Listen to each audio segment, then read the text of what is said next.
Bonjour et bienvenue à notre culte ce 2 juillet déjà. Et je vous invite à chanter avec moi le numéro 78. 78.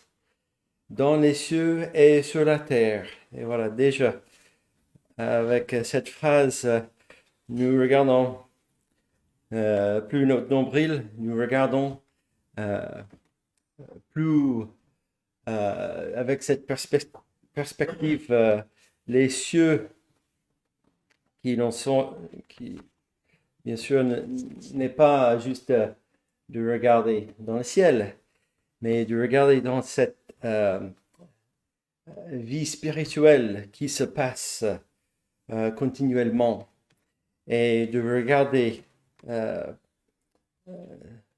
que Dieu fait et non seulement d'être, nous sommes vraiment souvent occupés avec tous nos soucis ici-bas, mais que nous rappelons que notre Dieu fait tout selon sa volonté et que nous sommes ici réunis pour adorer celui qui règne sur toutes choses. Nous chantons dans les cieux et sur la terre, le numéro 78.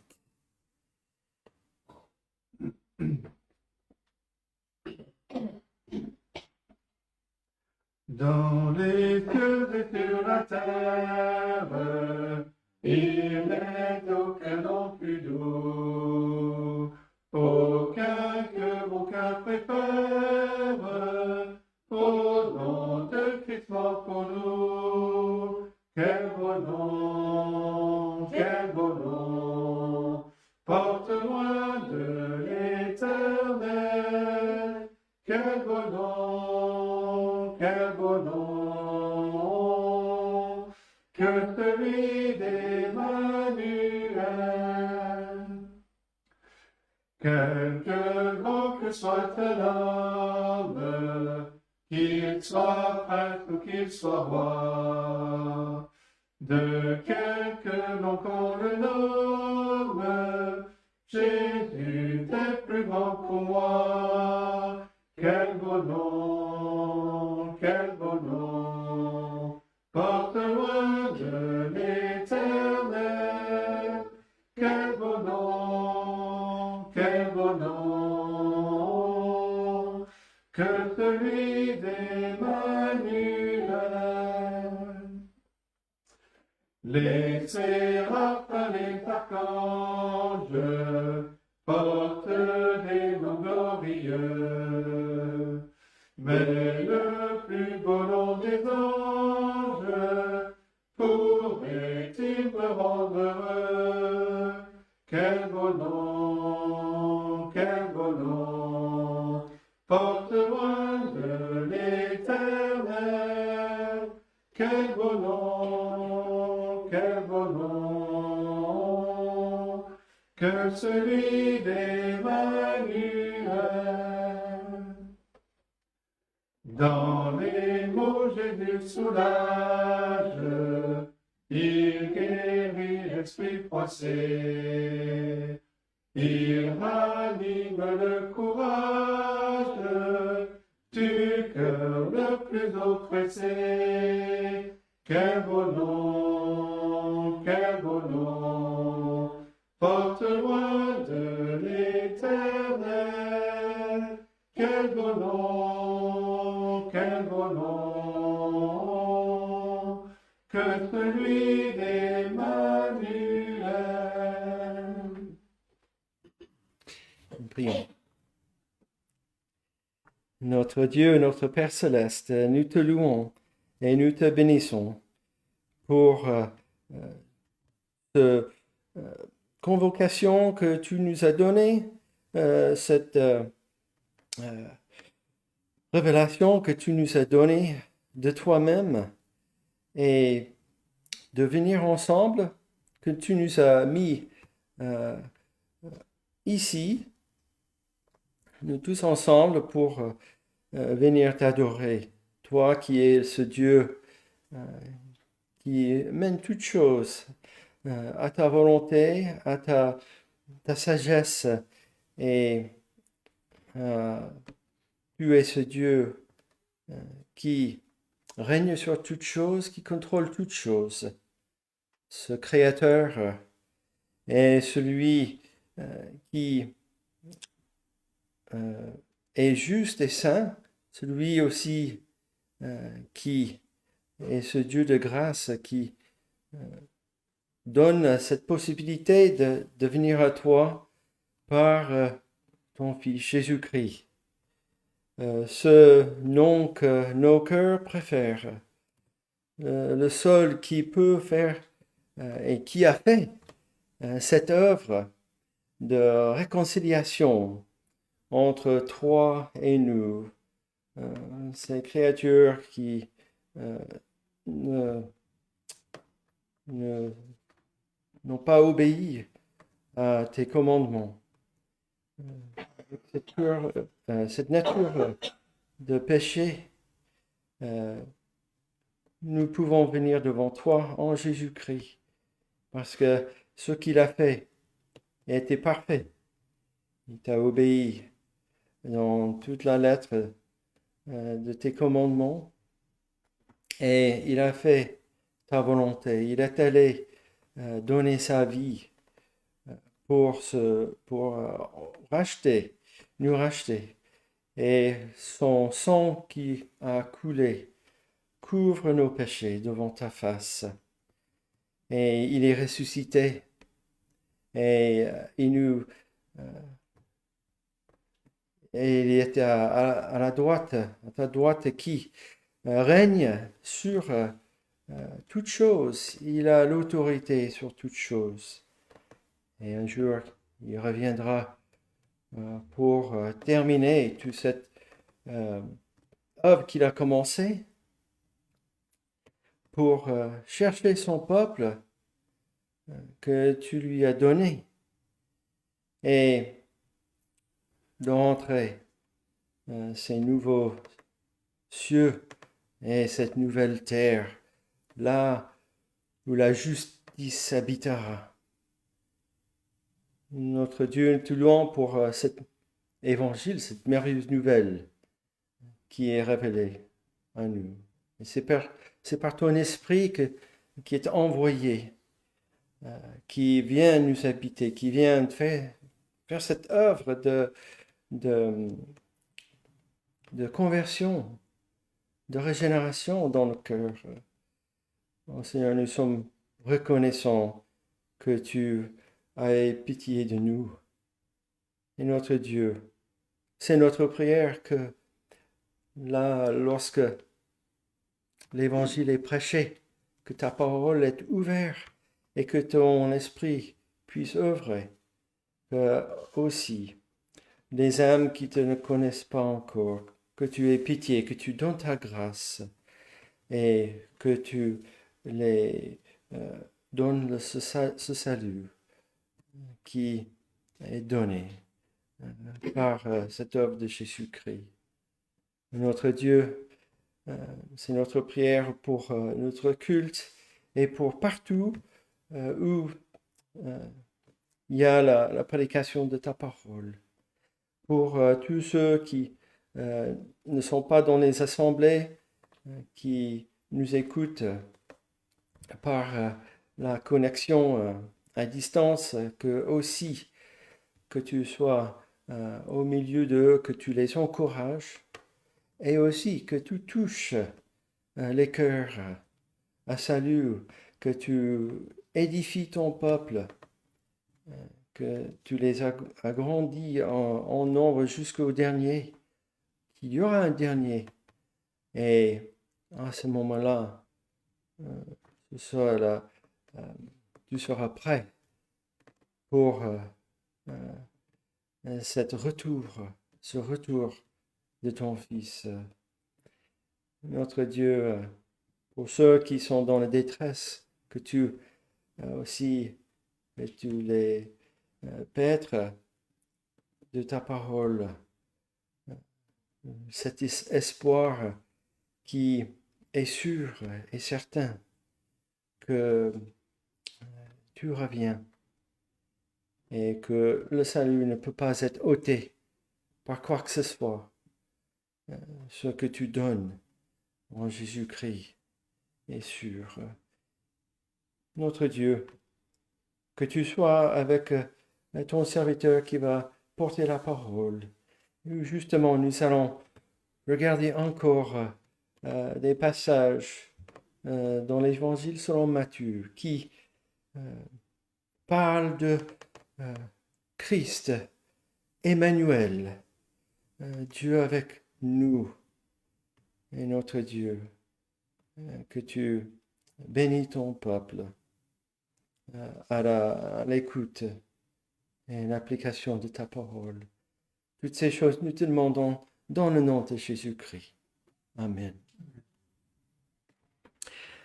Nous allons dans l'Évangile selon Luc. Nous allons lire le dernier verset dans cet Évangile, donc Luc chapitre 24. Et mercredi dernier, nous avons lu cette histoire avec les disciples sur la route d'Emmaüs, où Jésus est apparu à eux et leur a expliqué toutes les Écritures à partir de Moïse et des prophètes, et leur cœur brûlé d'entendre la parole. Et nous allons plus loin que ce que nous allons lu mercredi. Nous allons regarder l'ascension de Christ à partir du verset 44 jusqu'au fin du livre. Puis il leur dit, c'est Christ qui parle, c'est là ce que je vous disais lorsque j'étais encore avec vous, qu'il fallait que s'accomplisse tout ce qui est écrit de moi dans la loi de Moïse, dans les prophètes et dans les psaumes. Alors il leur ouvrit l'esprit afin qu'ils comprennent les Écritures. Et il leur dit, ainsi il est écrit que le Christ souffrirait et qu'il ressusciterait des morts le troisième jour, et que la repentance et le pardon des péchés seraient prêchés en son nom à toutes les nations, à commencer par Jérusalem. Vous êtes témoins de ces choses, et voici, j'enverrai sur vous ce que mon Père a promis.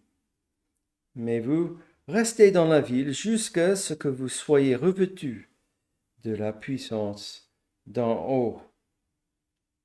Il les conduisit jusque vers Béthanie, et, ayant levé les mains, il les bénit. Pendant qu'il les bénissait, il se sépara d'eux et fut enlevé au ciel. Pour eux, après l'avoir adoré, ils retournèrent à Jérusalem avec une grande joie. Et ils étaient continuellement dans le temple, louant et bénissant Dieu. Et jusque-là, la lecture, l'ascension que souvent on regarde pas dans cette œuvre de Christ, ou moins, avec moins d'intérêt. Mais Christ, c'était très important de cette ascension, parce que c'est en quelque sorte sa couronnation en tant que roi, le roi des rois et le seigneur des seigneurs. Il s'est assis à la droite du Père, et il fallait qu'il parte, qu'il monte pour envoyer l'Esprit Saint, n'est-ce pas? Pour que l'Église commence, pour que l'Esprit qui vient faire cette œuvre de salut que Christ a accompli sur la croix. Et de voir les disciples maintenant qui regardaient, ils étaient très tristes qu'il a dû partir, mais maintenant, ils sont dans la joie même de l'avoir vu partir, parce que ils sont sûrs de ses promesses. Et nous connaissons la suite, n'est-ce pas? Et vous pouvez lire le premier chapitre des Actes pour continuer de regarder cet événement. Alors, je vous invite à chanter maintenant le numéro 136, qui parle un peu de cette partie de l'ascension de Christ. Je regarde un petit peu dans la strophe numéro 2, les soldats, le sol, la pierre, alléluia, n'ont pu le garder en terre. Et c'est pour nous qu'aujourd'hui, le ciel s'ouvre devant lui. Donc, chantons ce cantique 136, brisant ces liens funèbres.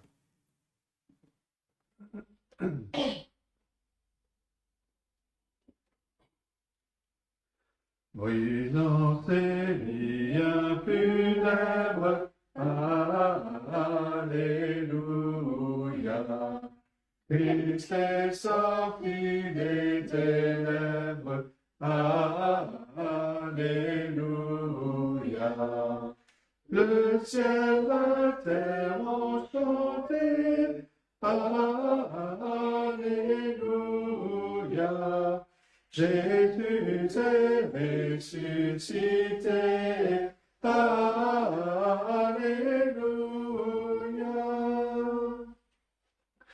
Les soldats sur la terre, Alléluia, n'ont pu le garder en terre, Alléluia. Et c'est pour nous qu'aujourd'hui, Alléluia,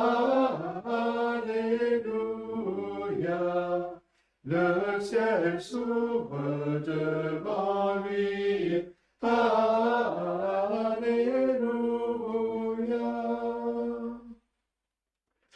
Il vit notre roi de gloire, Alléluia. Sépulcre est ta victoire, Alléluia.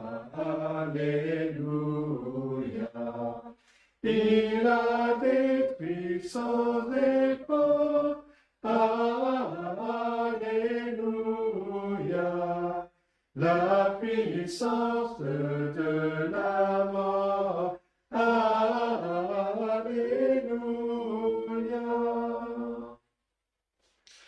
Puisque ta mort fut suivie, Alléluia, du triomphe de la vie, Alléluia. Je veux au mon divin roi, Alléluia, mourir et naître avec toi, Alléluia.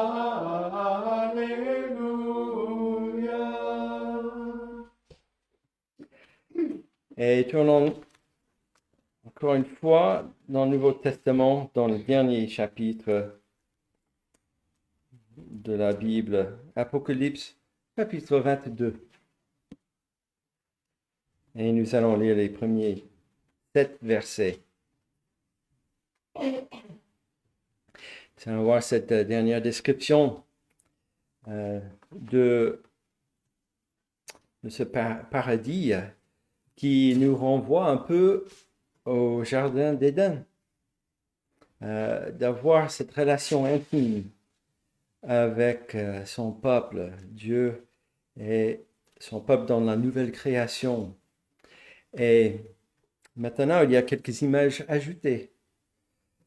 L'image d'une ville et un temple dans cette nouveau cieux, nouvelle terre. Donc lisons chapitre 22, verset 1. Et il me montre un fleuve d'eau de la vie, limpide, comme du cristal, qui sortait du trône de Dieu et de l'agneau, au milieu de la place de la ville, et sur les deux bords du fleuve, il y avait un arbre de vie, produisant 12 fois des fruits, rendant son fruit chaque mois, et dont les feuilles servaient à la guérison des nations. Il n'y aura plus d'anathème. Le trône de Dieu et de l'agneau sera dans la ville. Ses serviteurs le serviront et verront sa face, et son nom sera sur leur front. Il n'y aura plus de nuit, et ils n'auront besoin ni de lampe ni de lumière, parce que le Seigneur Dieu les éclairera, et ils régneront au siècle des siècles. Et il me dit, ces paroles sont certaines et véritables, et le Seigneur, le Dieu des esprits des prophètes, a envoyé son ange pour montrer à ses serviteurs les choses qui doivent arriver bientôt. Et voici, je viens bientôt. Heureux celui qui garde les paroles de la prophétie de ce livre. Et jusque-là, la parole est le verset 7. Et voici, je viens bientôt. Effectivement, c'est quelque chose qui est sûr et certain. Et c'est pour le croyant un espoir sûr.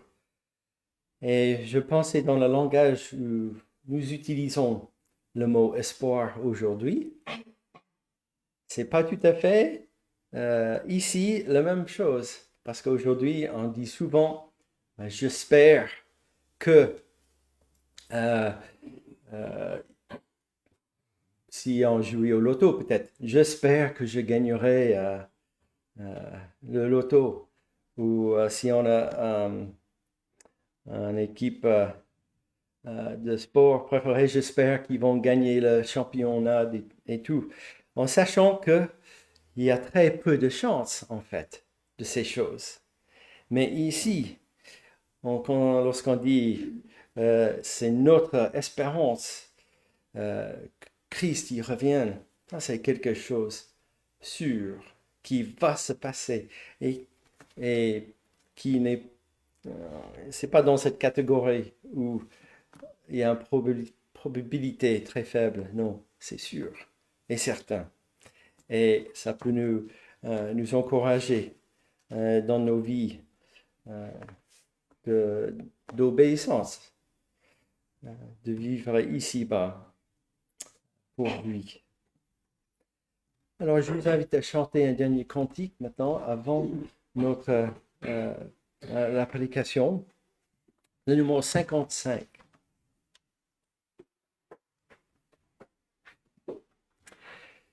Numéro 55, le strophe numéro 4 dit « Rentrez dans la lumière, à la droite du Père, il conserve envers nous la même charité. Pour nous venir en aide sans cesse, il intercède. Et nous dirons son amour pendant l'éternité. » Numéro 55.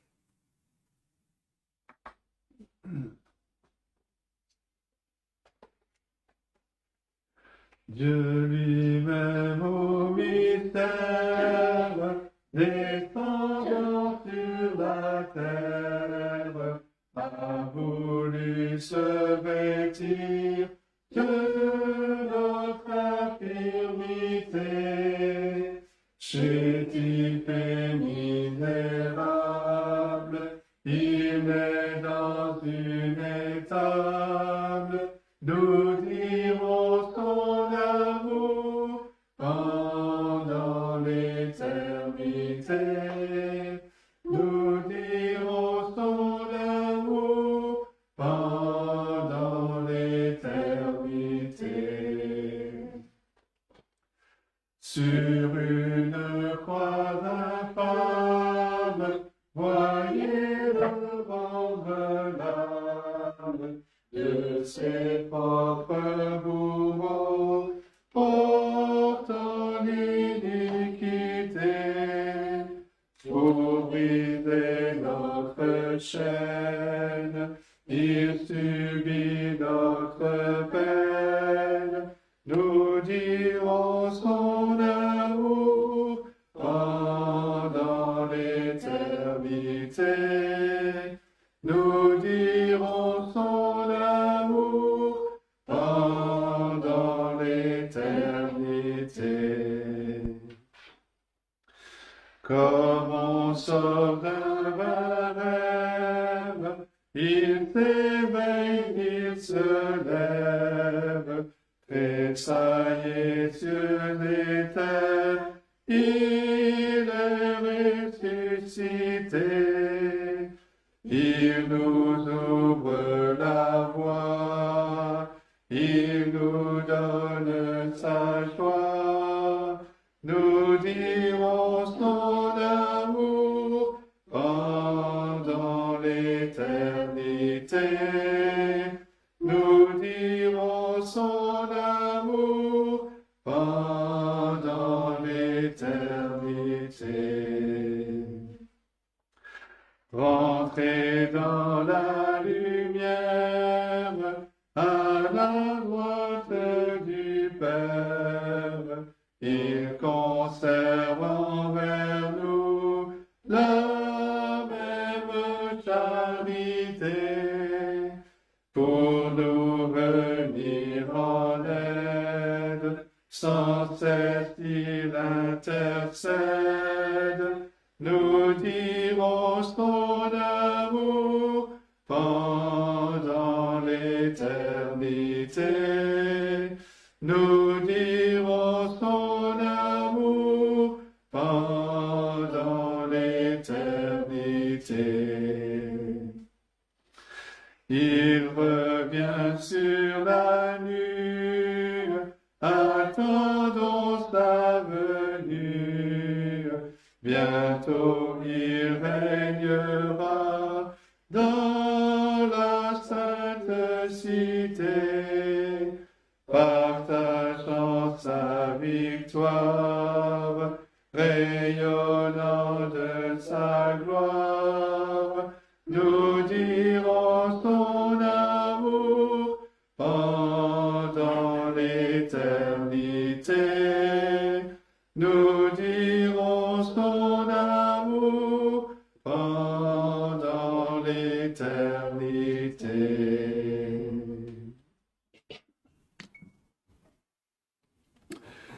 Je vous invite à ouvrir la parole de Dieu dans l'évangile de Matthieu, chapitre 5.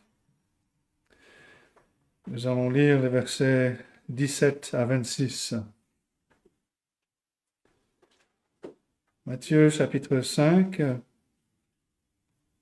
Nous commençons la lecture au verset 17. C'est le Seigneur Jésus qui parle. Voici donc la parole de Dieu.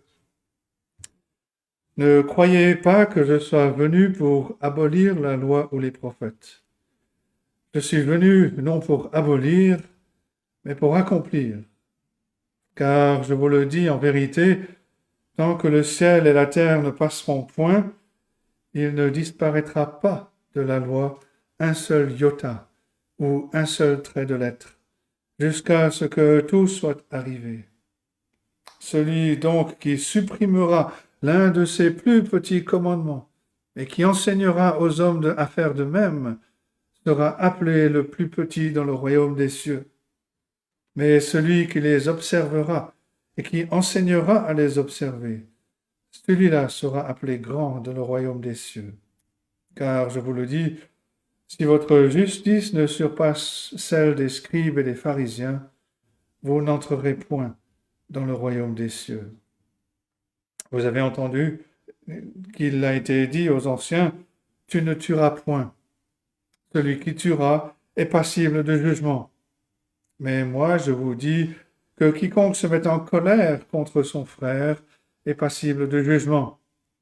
Que celui qui dira à son frère Raka mérite d'être puni par le Sanhédrin, et que celui qui lui dira insensé mérite d'être puni par le feu de la géhenne. Si donc tu présentes ton offrande à l'autel, et que là tu te souviennes que ton frère a quelque chose contre toi, laisse là ton offrande devant l'autel, et va d'abord te réconcilier avec ton frère. Puis viens présenter ton offrande. Accorde-toi promptement avec ton adversaire, pendant que tu es en chemin avec lui, de peur qu'il ne te livre au juge, que le juge ne te livre à l'officier de justice, et que tu ne sois mis en prison. Je te l'ai dit en vérité, tu ne sortiras pas de là, que tu n'aies payé le dernier cadran. Et c'est la parole de Dieu. Nous poursuivons donc notre étude de cet évangile de Matthieu. Et après avoir parlé du caractère du disciple, des conséquences, des résultats de ce caractère, le Seigneur Jésus-Christ va aborder différents points pour souligner ce qui doit être la motivation du disciple. Mais mettons les choses dans leur contexte. Et le premier point, dans les premiers versets de ce passage que nous avons lu, c'est le Seigneur Jésus-Christ et la loi. Nous savons que le Seigneur Jésus-Christ était parfaitement juste, mais il a déconcerté ses contemporains. Bien sûr, il était évidemment un enseignant, même un rabbin, parce qu'il rassemblait des disciples, il leur enseignait.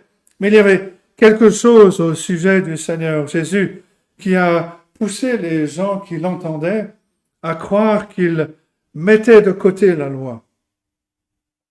Son mode de vie contredisait certainement les interprétations traditionnelles de la loi, ces interprétations des experts juifs. Par exemple, le Seigneur Jésus-Christ a passé beaucoup de temps à parler avec des femmes et il ne tenait pas compte de ce que les grands rabbins disaient et avaient écrit dans la Mishnah, qui est ce recueil de commentaires traditionnels de la loi, et disait ceci: celui qui parle beaucoup avec les femmes fait tomber le mal sur lui. Il néglige l'étude de la loi et héritera finalement de la géhenne. Il passait aussi beaucoup de temps avec les pécheurs. Il partageait même un moment autour de la table avec eux. Il les acceptait. Il les considérait comme ses amis.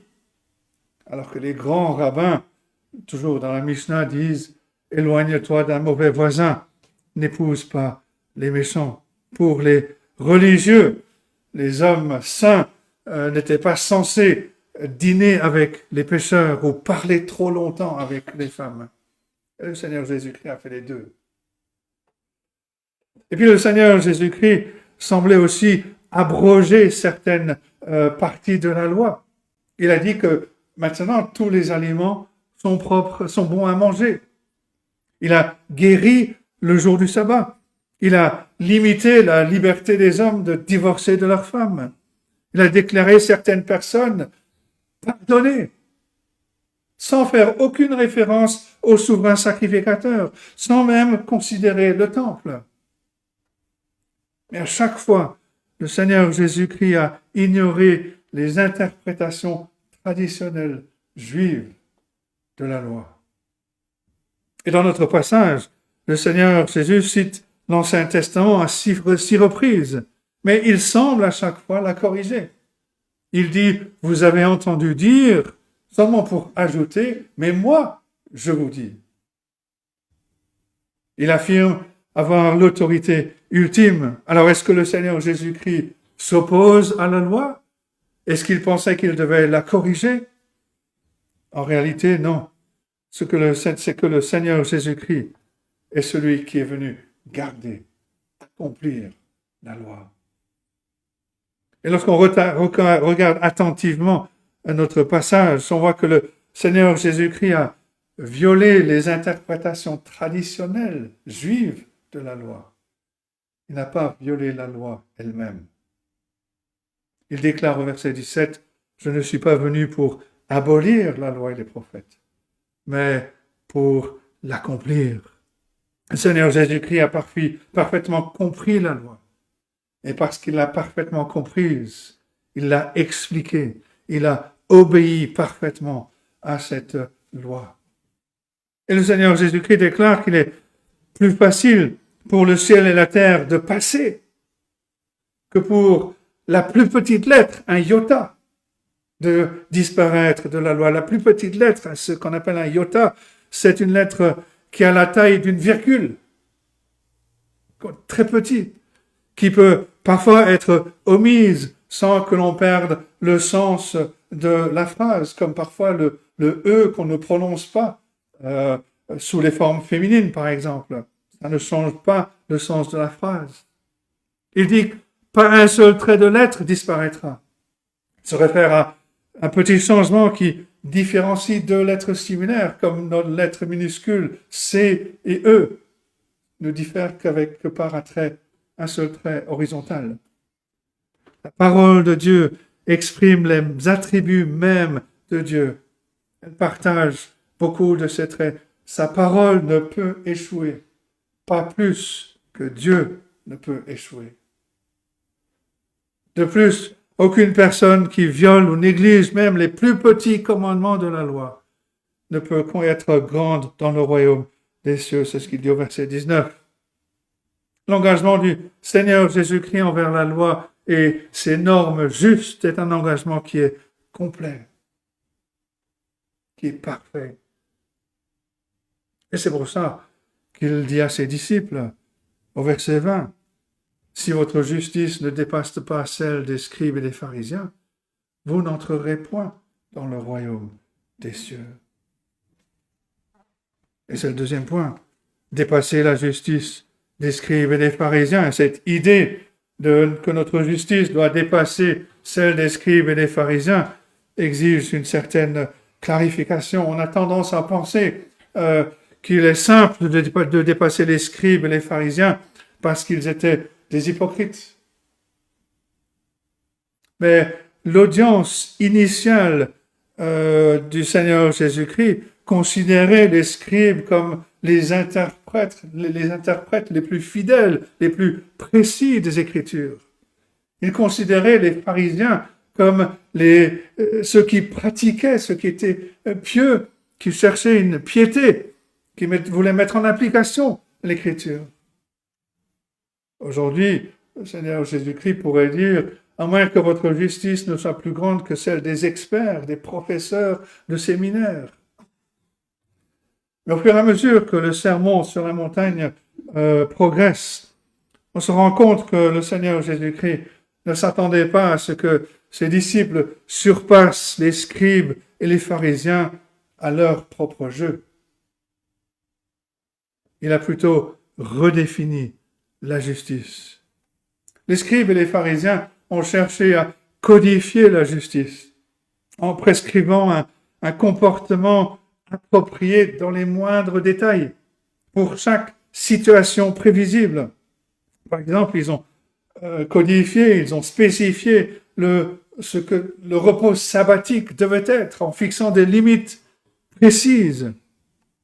Ils ont codifié jusqu'où on pouvait marcher, 1000 mètres, 1 kilomètre. Combien on pouvait écrire un mot, combien de nourriture on pouvait sortir de la réserve, une bouchée. Bien d'autres choses, sans être accusé de briser le sabbat. Et le Seigneur Jésus-Christ a contesté cette conception de la justice. Une conception qui était légaliste. Et pour être clair, on peut distinguer 3 sens au légalisme. La première et la plus pernicieuse du légalisme tente d'atteindre ou de conserver le salut par les œuvres. Le légaliste, dans ce sens, va effectuer des œuvres pour gagner la faveur de Dieu. Et Dieu devient donc le patron, celui qui rémunère ceux qui font ces bonnes œuvres. La deuxième forme de légalisme va fabriquer de nouvelles lois qui sont basées sur la tradition ou sur la mauvaise interprétation des Écritures et qui va ensuite accorder à ces lois la force des Écritures elles-mêmes. Ce genre de légaliste peut interdire ce qui est permis, comme jouer aux cartes, regarder la télévision, ou il peut exiger ce qui est conseillé. Par exemple, commencer la journée par la lecture de la Bible et la prière. Troisièmement, le légalisme peut signifier une concentration exceptionnelle sur la loi, sur l'obéissance, à l'exception de toutes les autres facettes de la vie par la foi. Et les scribes et les pharisiens étaient nombreux à être tombés dans ces trois formes de légalisme. Les disciples de Jésus ne peuvent pas dépasser les scribes et les pharisiens dans la réalisation de telles formes de justice. Ils ne doivent pas chercher à le faire. Le Seigneur Jésus-Christ a refusé d'offrir des prescriptions minutieuses de comportement qui font de la justice une relation à la loi plutôt qu'une relation à Dieu. Le Seigneur Jésus savait très bien qu'aucun filet moral n'est assez bon pour attraper chaque question morale. Et c'est donc adressé au cœur, à l'esprit, ce qui motive l'obéissance. Il est vrai que le Seigneur Jésus-Christ exige beaucoup de ses disciples, mais ses demandes ne sont pas essentiellement légales. Ces demandes précisent des buts et des attitudes, plus que des actes particuliers pour des situations particulières. Aucune loi n'est assez complète pour bloquer tous les péchés. Les règlements ne peuvent pas contrôler le cœur pécheur. Et les instructions du Seigneur Jésus sont beaucoup trop brèves pour former un code juridique. Elles illustrent plutôt les voies d'un cœur qui est obéissant. Et donc nous surpassons les scribes et les pharisiens quand nous avons un cœur pour Dieu. Cette vraie justice se manifeste lorsque les disciples font des bonnes choses pour les bonnes raisons. Par exemple, certaines personnes, certains hommes se vantent d'être fidèles à leurs femmes, mais quand on apprend à les connaître, on se rend compte qu'ils sont fidèles parce qu'ils ont peur de se faire prendre. Certains hommes manipulent de grosses sommes d'argent avec fidélité, mais seulement parce qu'ils savent qu'il y a des vérificateurs, des contrôleurs qui sont compétents, qui vont les surveiller. Le monde est rempli de personnes qui n'ont jamais fait quelque chose de vraiment mauvais, simplement parce qu'ils n'ont pas eu l'occasion, ou simplement parce qu'ils ont peur de se faire prendre. Le Seigneur Jésus attend de ses disciples qu'ils fassent les bonnes choses et pour les bonnes raisons. Non par crainte, non par calcul, mais par amour pour Dieu et par amour pour le prochain. Et puisque la motivation est aussi vitale que l'obéissance extérieure, les instructions que le Seigneur Jésus donne dans ces chapitres 5, 6 et 7 de Matthieu sont en réalité assez brèves comparées au volume des commentaires religieux juifs sur la loi. Jésus ne propose pas de spécifications exhaustives sur un comportement moral. Il va illustrer les pensées, les actions qui caractérisent le disciple. Idéalement, ces disciples trouvent une parfaite harmonie entre le comportement et la pensée.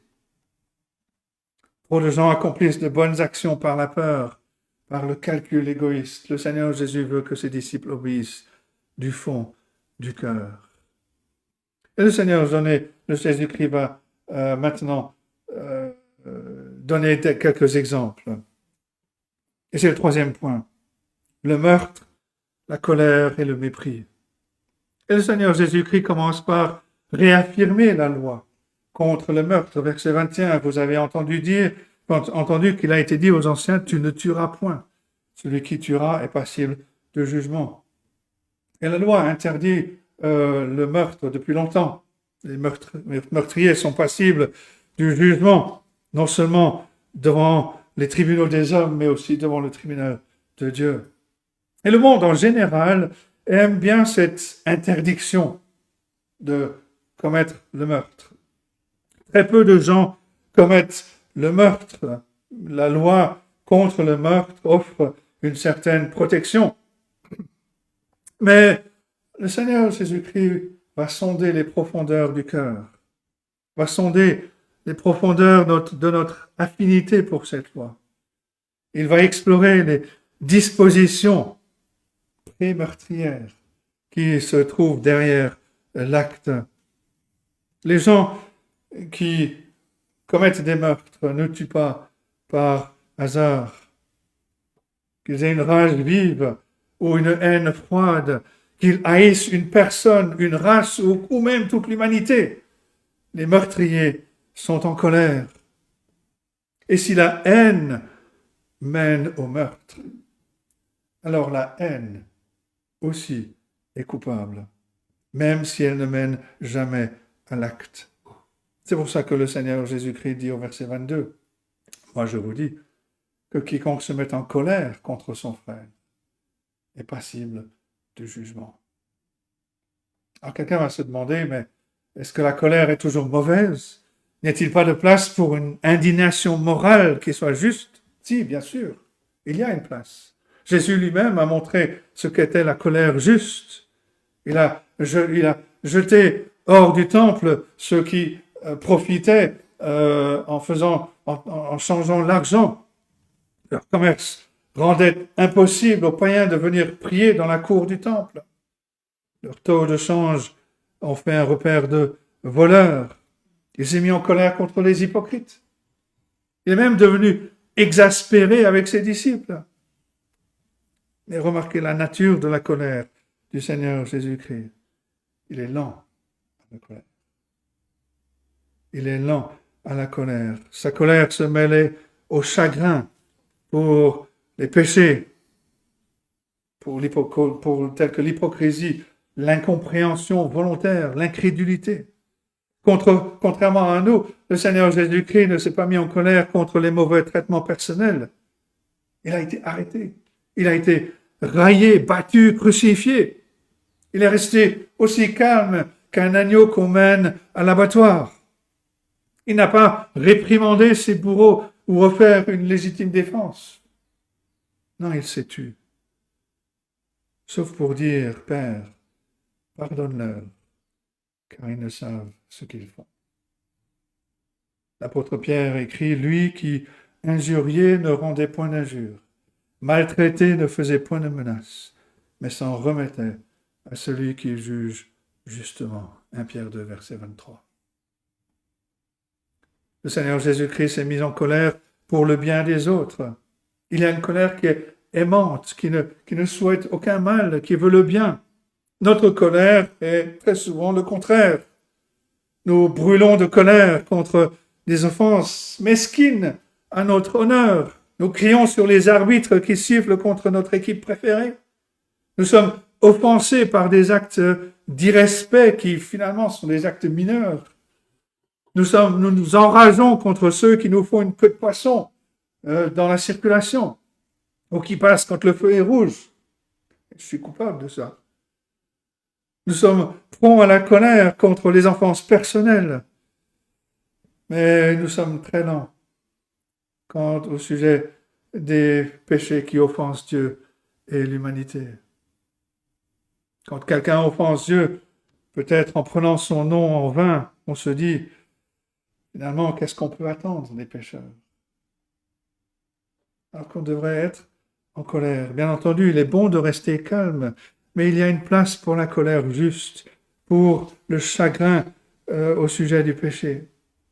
Le psalmiste, à plusieurs reprises, dans différents passages, Psaume 139, verset 21, par exemple, il dit ceci: Éternel, n'aurais-je pas de la haine pour ceux qui te haïssent, du dégoût pour ceux qui s'élèvent contre toi? Je les hais d'une parfaite haine. Ils sont pour moi mes ennemis. Psaume 19, verset 136. Mes yeux répandent des torrents d'eau, parce qu'on observe point ta loi. Mais en plus de la colère, le Seigneur interdit les insultes et le mépris occasionnel. Verset 22, que celui qui dira à son frère Raka, qui veut dire stupide, mérite d'être puni par le Sanhédrin, et que celui qui lui dira insensé mérite d'être puni par le feu de la gêne. Les termes Raka et insensé ne sont pas tout à fait identiques. Raka exprime le mépris de l'esprit de quelqu'un. Ça signifie stupide, idiot, abruti. Insensé exprime plutôt le mépris du cœur, de la personnalité de quelqu'un. Ça veut dire quelque chose comme crapule. Et si Raka insulte le cerveau, insensé insulte le cœur. Et ensemble, il laisse entendre que quelqu'un est sans valeur, qu'il est bon à rien.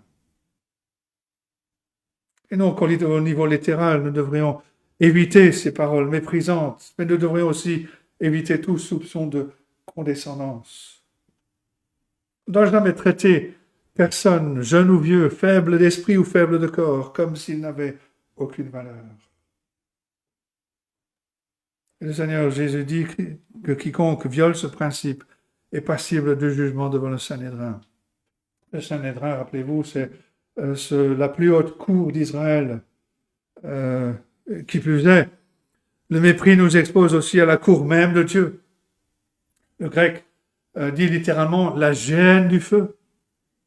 La géhenne était ce tas de déchets qui fumaient dans une vallée en dehors de la ville de Jérusalem. Les méprisants sont passibles du jugement ardent, brûlant de Dieu. Le Seigneur Jésus-Christ ne veut pas dire qu'une insulte obtient un certain niveau de punition et qu'une autre obtiendra une peine plus sévère. Non, il dit que la colère et le mépris sont des choses qui sont dans le cœur, qui peuvent conduire au meurtre. Ce sont des formes de meurtre et ils méritent la punition du meurtre. Comme le dit l'apôtre Jean en 1 Jean 3, verset 15, celui quiconque est son frère est un meurtrier. Derrière le meurtre se trouve le jugement que quelqu'un qui nous a déçus ou nous a fait du tort mérite de mourir. Si Raka veut dire idiot, insensé veut dire bon à rien, alors la plupart d'entre nous sont des meurtriers. Presque tout le monde a jugé quelqu'un comme étant un idiot. Veillons donc à ce que nous disons, veillons donc à ce que nous pensons, parce que Dieu a montré autre chose. Il ne nous a pas considérés comme des bons à rien. Dieu a tant aimé le monde qu'il a donné son propre Fils alors que nous étions encore des pécheurs. Christ est mort pour nous. Et en Christ, il nous a fait ses enfants d'adoption. Et cela par grâce. Il n'y a aucune place pour le mérite. Nous ne sommes pas meilleurs que les autres. Nous ne pouvons pas considérer les autres comme étant des bons à rien. On a suivi le Seigneur Jésus-Christ qui souligne le mal du cœur et d'une langue qui méprise les autres, mais on doit aussi ajouter un esprit meurtrier qui peut conduire à l'action. Aujourd'hui, le monde défend l'avortement parce qu'il juge un être humain, un être comme étant sans valeur. Les hommes, les femmes de ce monde décident qu'ils seront plus heureux si cet enfant, un être, était mort. Et de la même façon, le monde défend l'euthanasie pour les malades et les personnes âgées pour la même raison, parce qu'il les considère comme étant sans valeur. Bien entendu, il n'y a aucune vertu à prolonger le processus de la mort, aucun bénéfice dans les machines qui maintiennent le battement du cœur et font respirer le poumon une fois que le cerveau a cessé de fonctionner. mais on doit prendre le plus grand soin dans l'évaluation de tel cas, de peur de faire un mauvais jugement, de penser qu'une vie n'a aucune valeur et ne vaut pas le coup d'être préservée. Et parce que la pensée, il est sans valeur, peut conduire au meurtre, elle est susceptible du jugement, même si l'action ne suit jamais. On pourrait rajouter toutes sortes de choses qui rentreraient dans cette case, des personnes qui sont pauvres, des personnes qui meurent de faim. Il y a effectivement un danger de donner sans fin, mais parfois on néglige les pauvres parce qu'on les juge sans valeur. Veillons donc non seulement à nos paroles, mais aussi à nos pensées. 4e point, faire la paix avec un frère. Le Seigneur Jésus-Christ interdit le meurtre lui-même, mais aussi la haine, le mépris qui tue l'esprit des autres et qui conduisent potentiellement au meurtre, l'avortement, l'euthanasie. Mais ensuite, il dit que nous ne devons pas simplement nous abstenir nous-mêmes de la violence, mais faire la paix avec les autres afin d'apaiser leur colère et leur mépris. Regardez la structure de ces versets 21 à 26. D'abord, le Seigneur Jésus-Christ approuve l'ancien commandement. Il interdit l'acte de meurtre, verset 21. Ensuite, verset 22, il ajoute que la colère et le mépris sont aussi des meurtres. Et ensuite, il dit qu'un disciple est responsable de prévenir les actes, les attitudes meurtrières d'un frère dans la foi, verset 23-24. Et enfin, il dit que les disciples doivent même s'efforcer d'empêcher la colère chez leurs ennemis, versets 25 et 26. Il est facile de mal interpréter les versets 23 et 24. Ça vaut la peine de les relire. Si donc tu présentes ton offrande à l'autel et que là tu te souviennes que ton frère a quelque chose contre toi, laisse là ton offrande devant l'autel et va d'abord te réconcilier avec ton frère, puis viens présenter ton offrande. Et parfois les chrétiens nous disons, oui, je sais que j'ai un problème avec mon frère et je dois aller le voir et trouver une solution. Et c'est bien, et c'est vrai. Ce n'est pas ce que le Seigneur Jésus-Christ dit ici. Il ne dit pas, si tu as quelque chose contre ton frère, va. Mais si ton frère a quelque chose contre toi, va le voir. L'expression « si donc » indique que le verset 23 tire une conclusion des versets 21 à 22 et le raisonnement va dans ce sens. Il est bon pour nous de nous abstenir de meurtre et d'attitudes meurtrières. Alors il est aussi bon de prévenir les attitudes meurtrières chez les autres, dans la mesure du possible.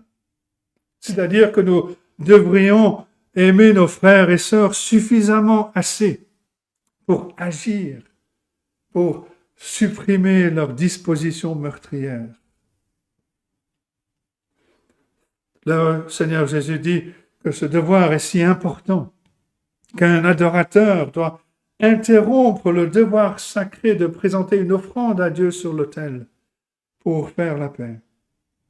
Aujourd'hui, il est plus important de se réconcilier avec un frère, avec une sœur, avant d'aller au culte, avant d'aller à l'église. Car le culte serait une imposture si quelqu'un a de la haine pour son frère. Remarquez que le Seigneur Jésus-Christ ne dit même pas que le frère a raison d'être offensé. La colère peut être juste, elle peut être raisonnable, ou elle ne peut l'être. Nous avons peut-être offensé, ou alors il a peut-être été offensé sans raison valable. Mais même si nous nous voyons innocents, si nous considérons que le problème est trivial, qu'il est sans importance, si suffisamment de tension existe pour que nous en souvenions et que cela nous trouble, devrions nous arrêter dans ce que nous faisons et aller chercher le frère et la sœur pour trouver la réconciliation. Le Seigneur Jésus-Christ va encore plus loin, et c'est le 5e point, faire la paix avec un adversaire. Le Seigneur interdit le meurtre, l'acte de meurtre, verset 21. Il interdit les attitudes qui nous conduisent à commettre un meurtre, verset 22. Il nous ordonne de chercher la paix avec un frère en colère, versets 23 et 24. Et maintenant, il nous ordonne d'éliminer la colère chez un adversaire. Et dans son illustration, dans les versets 25 et 26, le Seigneur Jésus imagine un ennemi qui traîne un disciple devant les tribunaux pour un problème d'argent. Il a une dette impayée, ou du moins c'est ce que l'adversaire pense. Aussi fâché que 2 personnes le sont habituellement lorsqu'elles invoquent les autorités légales les unes contre les autres, les disciples doivent essayer de faire la paix. Même sur les marches du palais de justice, même à la dernière minute. Fais la paix avec ton prochain, dit le Seigneur Jésus-Christ. Et c'est quelque chose que notre société procédurière doit entendre. Nous devons nous surveiller, nous devons faire attention à la façon dont nous insistons sur nos droits. Nous devons nous surveiller pour voir si nous gardons la colère, si nous pensons nos blessures ou si nous préparons la vengeance. Et cela s'applique à tous ceux que nous rencontrons, que ce soit un frère bien-aimé, une sœur bien-aimée, ou que ce soit un ennemi juré. Faites la paix si vous le pouvez, dit le Seigneur Jésus-Christ. Si vous avez offensé quelqu'un, ou si la personne a été vexée d'une manière bête. Bien entendu, une personne toute seule ne peut pas faire la paix. L'apôtre Paul écrit en Romains 12, 18, « S'il est possible, autant que cela dépend de vous, soyez en paix avec tous les hommes. » Et il concède que ça peut être impossible si quelqu'un refuse notre plaidoyer pour la paix. Mais nous devons essayer. Pour faire la paix, nous devons assumer la responsabilité de nos erreurs. Dans un conflit, nous pouvons toujours assumer la responsabilité de notre part du problème. Si la plupart de la faute est avec l'autre personne, notre confession peut aider, peut libérer la personne à reconnaître sa faute. Et même si un autre parti refuse de se joindre à notre quête de paix, nous pouvons nous excuser pour notre part, faire amende honorable. Sur le plan pratique, le rétablissement de la paix fonctionne toujours mieux en personne plutôt que par un écrit.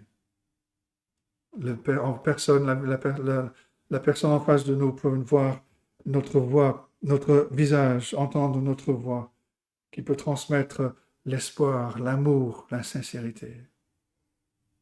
Que dire pour terminer? Le commandement « Tu ne tueras point » semble si simple.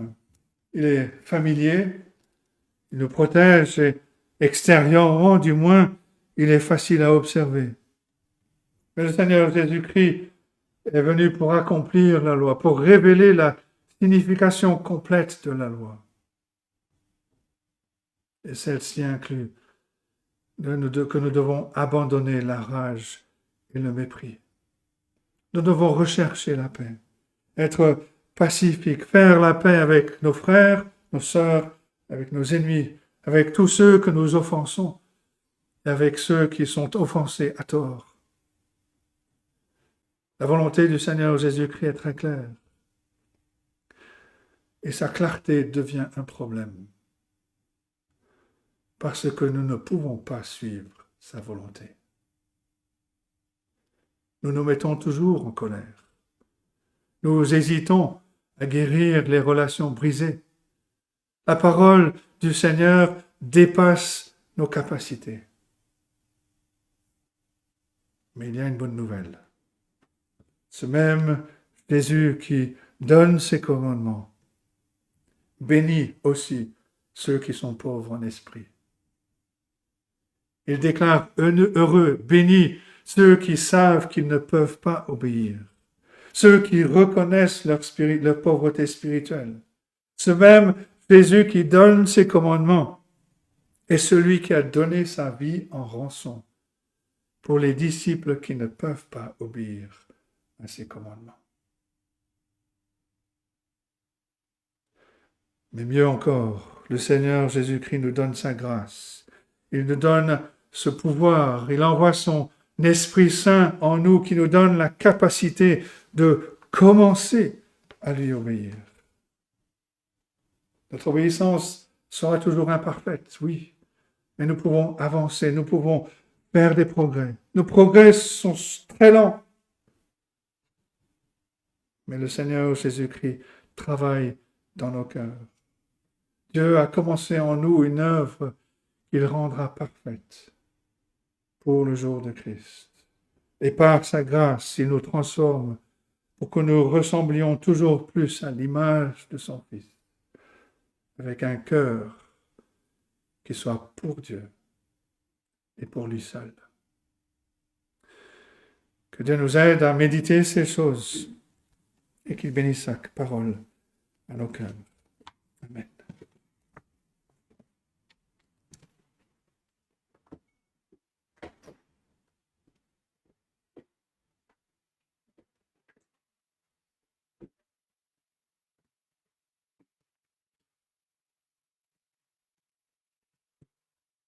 Nous allons chanter le numéro 337.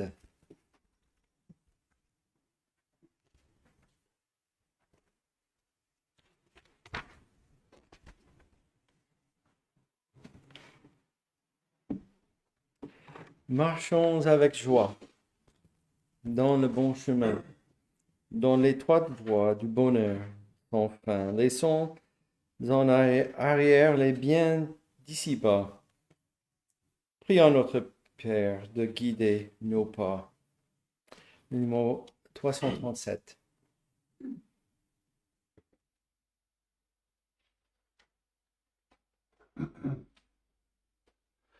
Marchons avec joie dans le bon chemin, dans l'étroite voie du bonheur sans fin.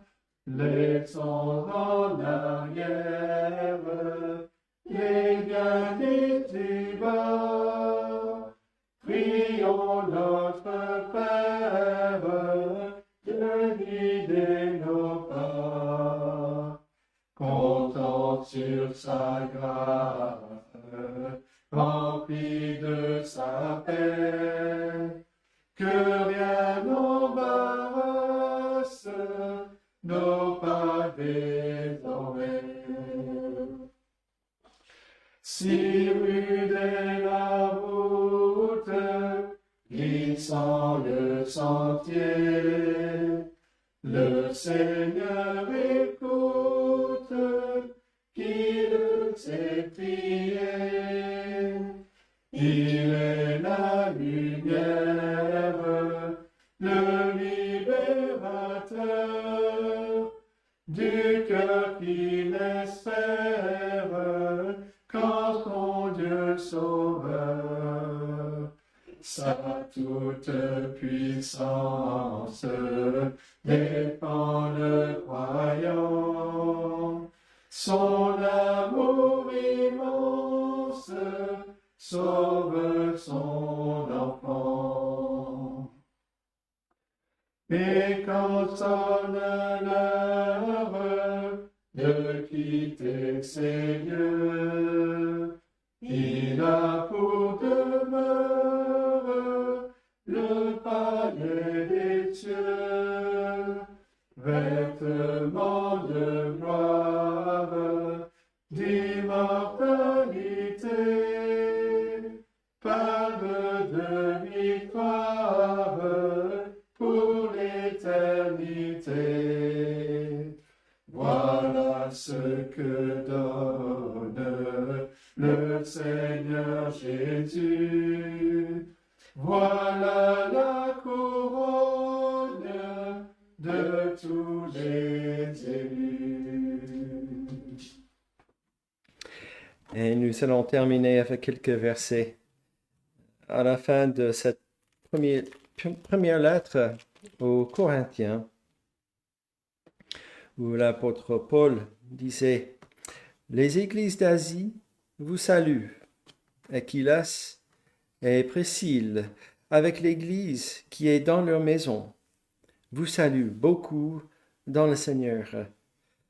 Tous les frères vous saluent. Saluez-vous les uns les autres par un saint baiser. Je vous salue moi, Paul, de ma propre main. Si quelqu'un n'aime pas le Seigneur, qu'il soit anathème. Maranatha, que la grâce du Seigneur Jésus soit avec vous. Mon amour est avec vous tous en Jésus-Christ. » Et cette translittération de Maranatha, notre Seigneur vient. Et avec ces paroles se termine notre culte pour aujourd'hui. Bon dimanche à tous.